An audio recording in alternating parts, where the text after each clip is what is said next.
Oh, hello, Dennis MacDonald. Thank you for joining me today. Well, it's my pleasure. Could you explain what mimesis criticism is to those that may not be familiar with that? I'll be happy to, but let me say how honored I am that Derek pulled these intellectuals together to ask Hmm. me about my work, and it really is such a privilege. And Jacob, you're among that. Oh, thank you. It's the the word mimesis is not mimesis. So, but it can, we understand what's involved. Mimesis criticism really is rather simple in its conception, but Hmm. complex in its application. Mimesis is the Greek word for imitation, and it was widely taught in schools to help people compose. And one of the things that's a part of mimesis is syncresis, that it's a comparison of two characters to show that one is better than another. And this was a part of rhetorical education, especially for lawyers, to show them that, to argue that your opponent's client um, is less worthy. That's called invective. But your own client is noble and ought to be vindicated, and that's an encomium. And we find this in ancient literature all the time. I mean, not all the time, but quite frequently. And it's where an author is attempting to rewrite a narrative, frequently from the Homeric epics, which were so important in Greek society and education, in order to say that the traditional mythological character is less noble than the one that you're championing in your text. We find this among pagans, among Jews, among Christians. You see it in the New Testament where Jesus is more powerful than Elijah or Elisha, that he's more compassionate than Moses, but you also have it as Jesus is just as courageous as an Achilles, though less violent. He is wiser than an Odysseus and certainly more compassionate. And it goes on and on. And this was a game that the gospel authors are playing in order to show that Jesus, or in the Acts of the apostles are more noble than and more powerful and more compassionate than the heroes of the Greeks, especially the Homeric epics. The Gospel of John emphasizes Jesus as being better than or superior to Dionysus.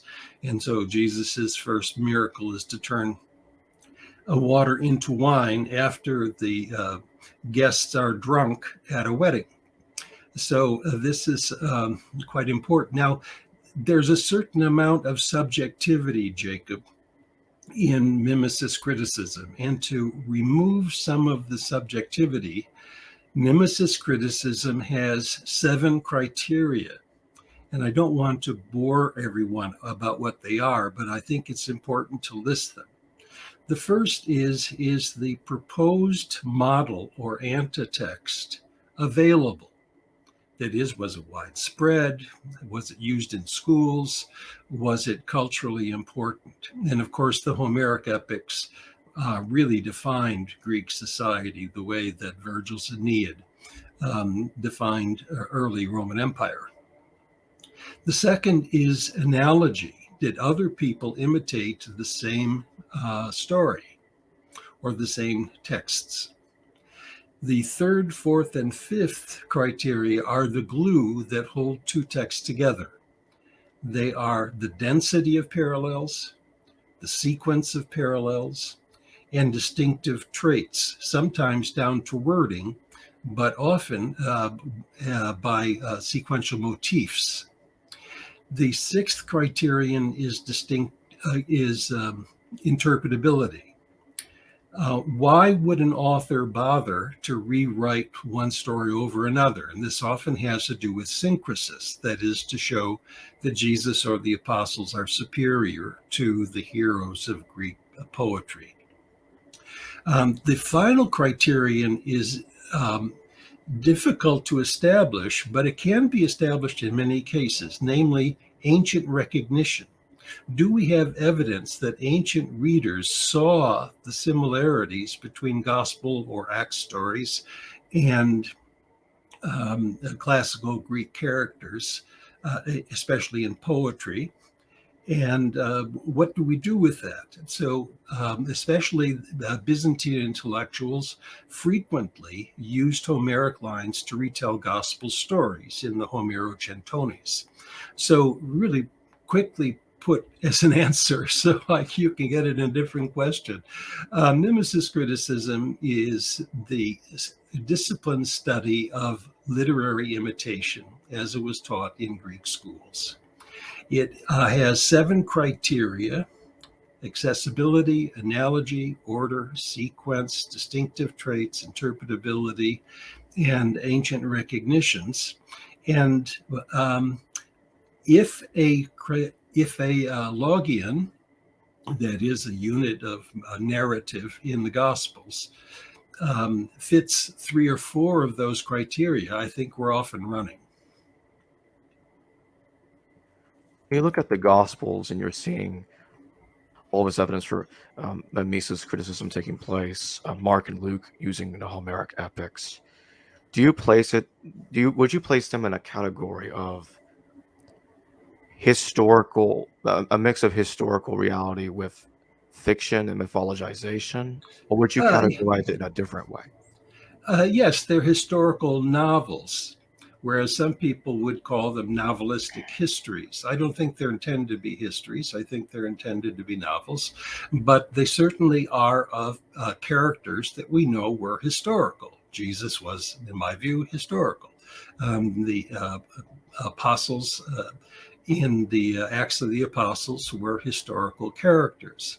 So, but these characters soon became mythologized in order to enhance their powers or compassion when compared to the heroes, not only of the Jewish Bible, but also of classical Greek poetry and to some extent philosophy.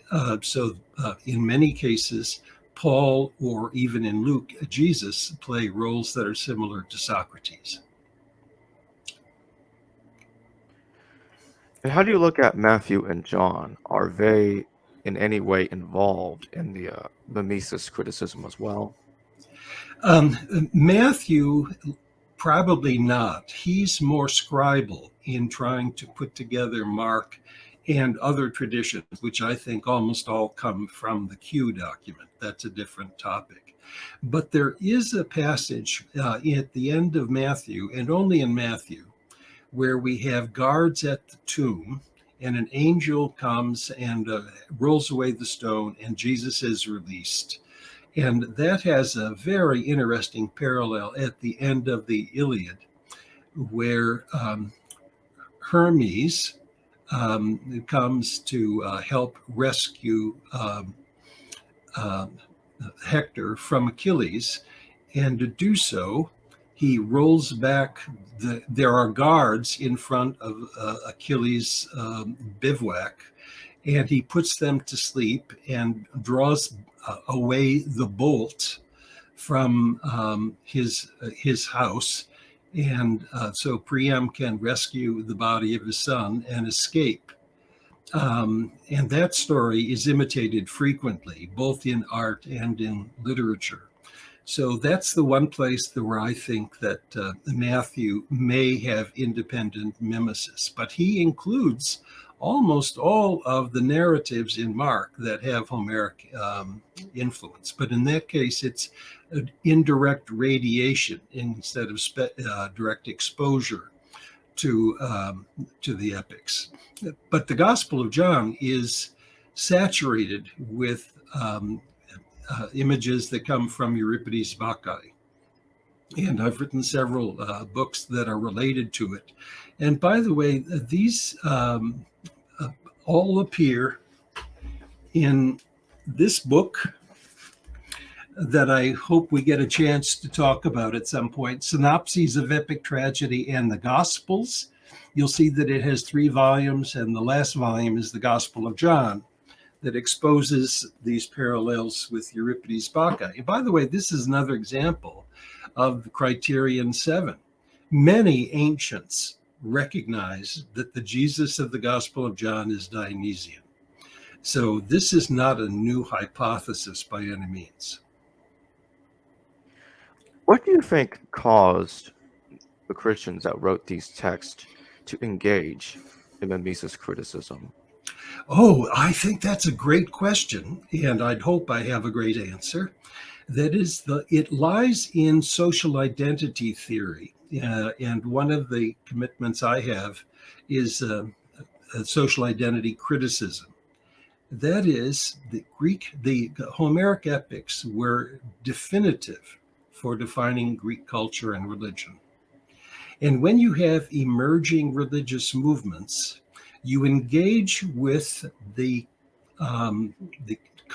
canonical pasts of your culture in order to carve out a different identity. So you have a different prototypical leader. You have different in-groups that have solidifying moral values that are issuing from this leader. You also have stereotyped out-groups. You have name calling, and you define your group over against the other. And when you do that, you often are contesting canonical pasts, so that the gospel authors are contesting the Jewish past as reflected in the Septuagint, but they're also contesting the Greek past as articulated in Homeric epics. And the great analogy to this, of course, is Virgil's Aeneid.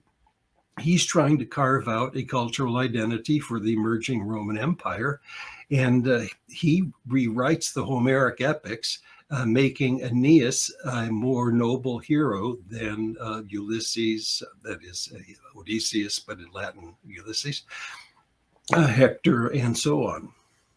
Well, thanks for your time, Dennis MacDonald. Well, Jacob, those are great questions. A great way to start out, I think. Hello viewers, thanks for watching this video from the History Valley YouTube channel. Please don't forget to subscribe and hit the notification bell, and if any of you wish to further support this channel, please consider checking out this channel's Patreon page and becoming a patron, and or donate through PayPal or through Super Chat during a live stream. Thank you.